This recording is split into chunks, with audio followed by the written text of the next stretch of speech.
दोस्तों, वाराणसी का एक बहुत ही पुराना मंदिर है जिसका नाम है दुर्गा कुंड मंदिर।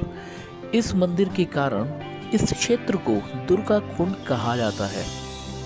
ये प्राचीन मंदिर भगवती के उस दुर्गा रूप को समर्पित है जो अवतार उन्होंने दैत्यों के विनाश के लिए लिया था।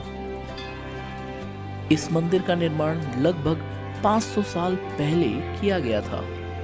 इस मंदिर का रंग पूर्ण रूप से लाल रंग का है और अगर हम लाल रंग की बात करें तो लाल रंग शक्ति और माँ भगवती का प्रतीक है।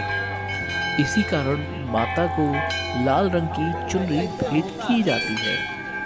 और दोस्तों, मंदिर का निर्माण नागरा शैली में किया गया है, यानी कि इस मंदिर में जब आप ऊपर की जो श्रृंखला देखेंगे वो पूर्णतया नागरा शैली में बनाया गया है।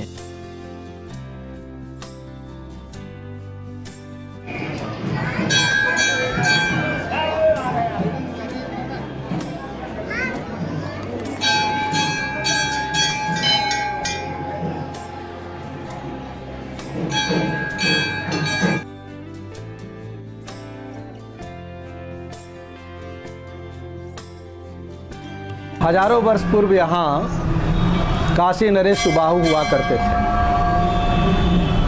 जिसकी सुकन्या शशिकला नाम की थी। शशिकला भगवती की परम भक्तिन थी और माँ दुर्गा के प्रति उसकी आस्था और विश्वास पूर्ण रूपेण था। माँ की आराधना और उपासना में उसका समय संलग्न रहता था। शशिकला जब बड़ी हो गई तो उसके पिता के मन में उसकी शादी की इच्छा उत्पन्न हुई। इसी बीच अयोध्या नरेश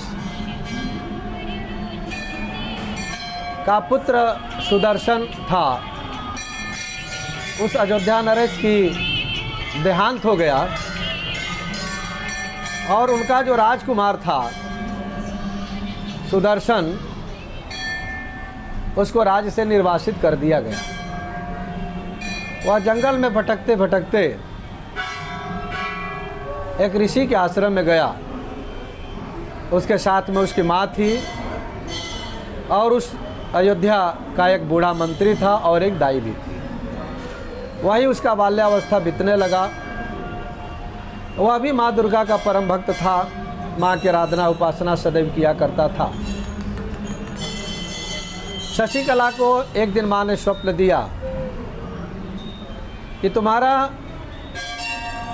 जो भी वर होगा वह सुबर होगा, सुंदर होगा, सुशील होगा। और एक बार एक महात्मा भ्रमण करते हुए काशी नरेश के राज दरबार में आए।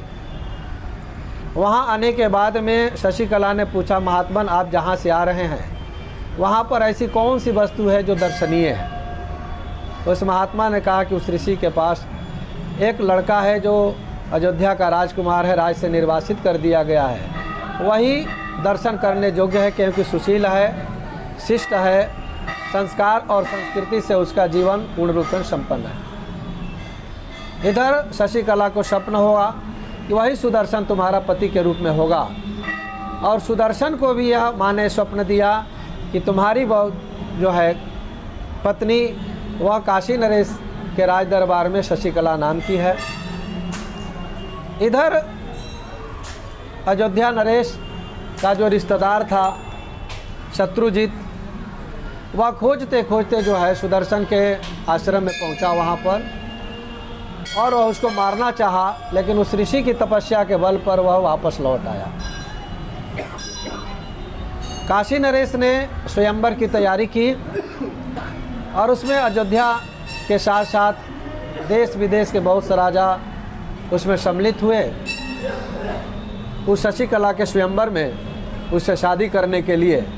लेकिन शशिकला के मन में एक ही भावना थी कि माँ ने हमको सिर्फ सुदर्शन से शादी करने की बात कही है, इसलिए हम दूसरे वर का वर्ण नहीं कर सकती।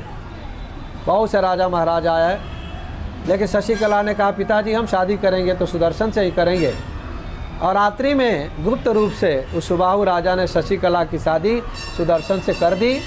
और दूसरे दिन जब विदाई की बात आई तो बहुत से राजा उस सुदर्शन को मार करके शशिकला को अपनाना चाहते थे, लेकिन शशिकला को माँ दुर्गा के ऊपर पूर्ण विश्वास था, सुदर्शन को भी माँ के ऊपर पूर्ण विश्वास और आस्था थी। वह शशिकला को लेकर रथ पर जब निकल पड़ा और इसी जगह पर दुर्गा कुंड, ये जो स्थित है काशी में जो दुर्गा कुंड है, इसी जगह पर राजाओं ने उस सुदर्शन को चारों तरफ से घेर लिया और धनुष से बाणों की वर्षा होने लगी। सुदर्शन भी अपनी शक्ति के अनुसार युद्ध करना आरंभ कर दिया, लेकिन जब लगा कि वह इन राजाओं का सामना नहीं कर सकता है तो माँ को लगा कि मेरा भक्त जो है वह बेमौत मारा जाएगा। और ठीक इसी काशी के दुर्गा कुंड में ही जगत जननी माँ जगदम्बा का प्राकट्य हुआ। और मैया जब प्राकट्य हुई तो अपने बुद्धि और बल के द्वारा सारे दुष्ट राजाओं का संहार की और अपने भक्त सुदर्शन और अपनी भक्तिन शशिकला की रक्षा की। शशिकला के जो पिताजी थे सुबाहु राजा, उन्होंने प्रार्थना किया कि हे माँ, इस काशी नगरी की रक्षा के लिए आप यहाँ सदैव निवास करें। माँ ने कहा कि एवं मस्तु, ऐसा ही होगा। और उसी समय से राजा सुबाहु ने इस काशी के दुर्गा कुंड में माँ की स्थापना की और माँ ने यहाँ वचन दिया कि मैं यहाँ जब तक रहूँगी तब तक काशी की रक्षा करूँगी। और माँ हजारों वर्षों से एक विघ्न बाधा आई, व्यवधान आए, आतंकियों का आक्रमण हुआ, लेकिन इस काशी प्रांत की उन्होंने रक्षा की।